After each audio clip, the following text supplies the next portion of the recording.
So over here, if I were to go around onto settings right here, and then if I were to go around over here onto languages, then you can see that the preferred language that I have is English United States. So whatever language you have here will be your default language. And over here, you can see that right now the web page that I'm visiting is in my preferred language. But if I were to go around and then, let's say, for example, select out a page with another language right here, like Spanish language, then it prompts me to translate the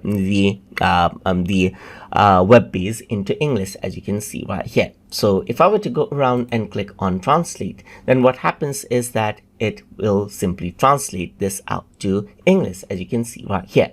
And you can see the translated option right here. You can also show the original or click on this again to translate this out into another language as well.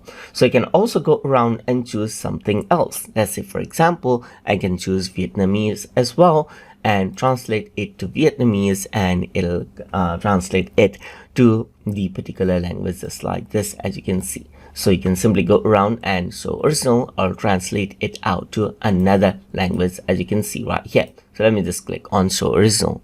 Apart from that, if it is in another language than what is there in your preferred language, then you can right click, and over here you can see that translate to option actually comes up over here as well. So you can go around and choose, and you can see that it has been translated into Vietnamese, or you can go around on back onto English and translate, and then this is what you get. You can right click and you can see the translate to English is an option over here, but it's disabled because the content is already in English, as you can see right here. Similarly, with other languages that you have as well, you can simply go around and translate it to English, and what happens is that it translates out whatever it can into English right here.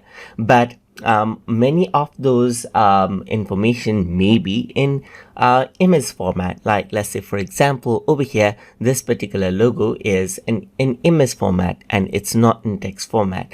And while translating, such contents won't be translated. Only the text that is pure written text format will be translated into the language of your choice. So that is how you can utilize the translate option inside of Microsoft Edge. So hope you guys learned something as always. And as always, please like, comment, share, and subscribe.